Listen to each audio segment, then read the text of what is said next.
पशु तस्करी मामले में कुछ दिन पहले ही ईडी ने देव को यानी टीएमसी सांसद और अभिनेता देव को तलब किया था, जिसके बाद आज आखिरकार देव पहुंच गए दिल्ली मुख्यालय।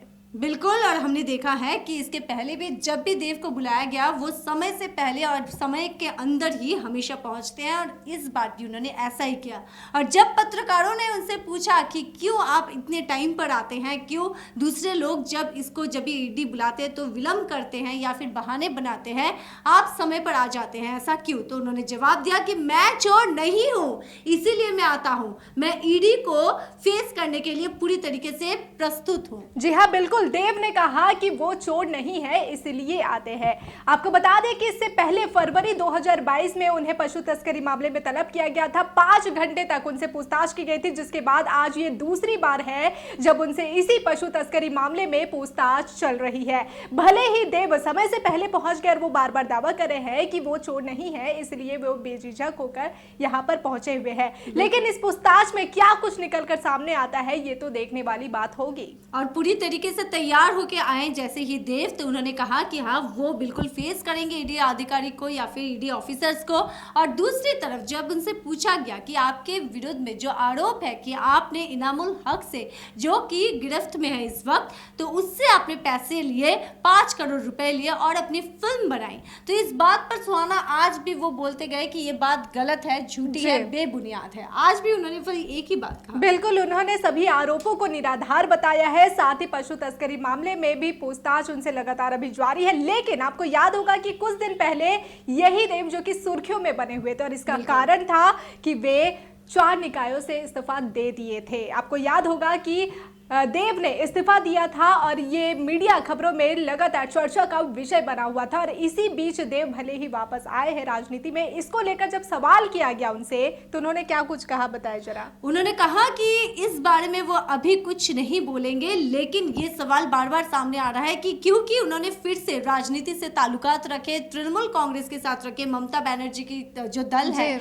उनके ही आने वाले चुनाव में ऐसा माना जा रहा है कि फिर से वही कैंडिडेट होंगे। तो क्या इसीलिए ईडी उन पर इतनी तेज वार कर रही है, फिर से उनको बुलाया जा रहा है, ये सब कुछ हो रहा है? तो उन्होंने कहा कि फिलहाल वो नहीं बोलेंगे। चलिए एक बार दिखा देते हैं दर्शकों को। और जी हाँ, बिल्कुल, क्या कुछ देव कह रहे हैं मीडिया को संबोधित करते हुए, आइए आपको सुनाते हैं। সত্যি কোনো প্রস্তুতি নিয়ে যায়নি, কারণ ওনারাও কিছু লেখেনি কি করতে হবে।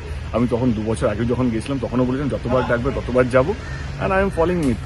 সেটা আমার মনে হয় আমার দেশের ইনভেস্টিগেশন এজেন্সির উপর বিশ্বাস আছে এবং আমার আস্থা আছে। তদন্তে যদি কোনো সাহায্য লাগে বা যদি কিছু তদন্ত লাগে তো ডেফিনেটলি আমি দেয়ার। আমি শুটিং ক্যান্সেল করে এসেছি। কিন্তু এটাকে সত্যি যেটা কি এনামুল হক কিছু টাকা দিয়েছিল আপনার কোম্পানিতে? একদমই না, একদম। আমি আবার বলছি এনামুল হককে সত্যি আমি চিনি না। তো এবারে কি কেন কি কিসের জন্য ডেকেছে তো আমি এখন তো কিছু বলতে পারবো না। আমি যাই দেখি, তারপর বলছি। একটা লাস্ট কোশ্চেন দেব, এর আগে যখন ইডি ডাকে কাউকে আমরা দেখেছি তারা সময় চায়, পরে আসবে বলে। এর আগেও আপনি 2 বছর আগে কথা আমি জীবনে শিখেছি,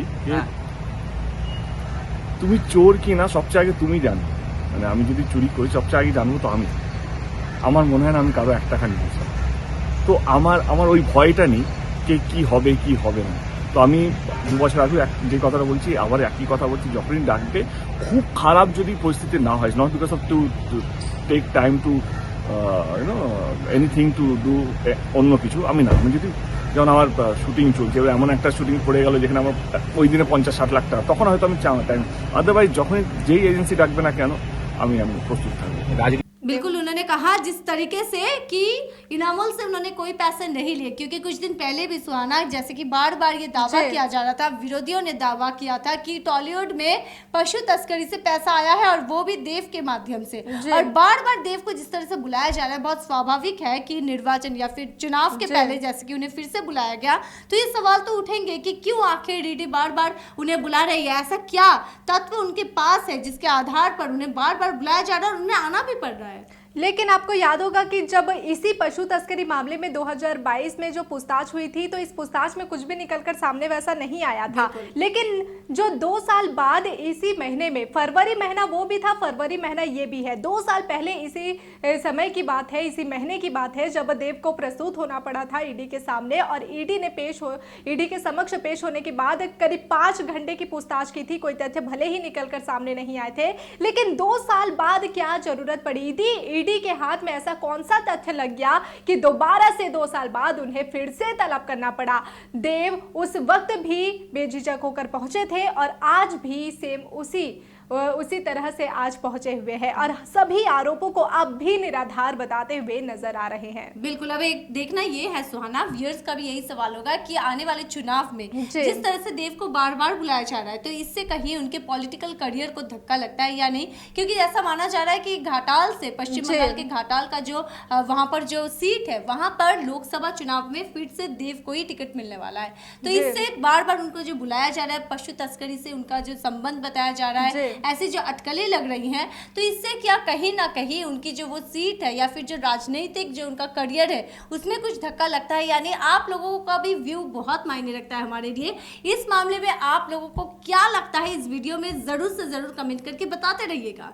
जी हाँ, आपको यार लेकिन श्वेता एक चीज और जाते जाते बता दें कि जो लोकसभा इलेक्शन आने वाला है और इलेक्शन से पहले हम देख रहे हैं कि जो ममता सरकार की यानी टीएमसी से जुड़े नेता के नाम ही कई घोटाले के मामले में सामने आ रहा है। लोकसभा चुनाव सामने लोकसभा चुनाव से पहले ही देव को तलब किया जाना काफी इसके भी सियासी मायने निकल रहे हैं। बहरहाल ये तो देखने वाली बात होगी कि आज पूछताछ में क्या कुछ निकल कर सामने आता है। जी हाँ, नजर रखिएगा और सब्सक्राइब कीजिएगा, क्योंकि डिजिटल खबरीलाल हिंदी में हम खबरों के अंदर की खबर आपको देते हैं। तो इसके लिए जल्द से जल्द सब्सक्राइब कीजिएगा, क्योंकि डिजिटल खबरीलाल का मतलब है खबरें आपकी, नजर हमारी।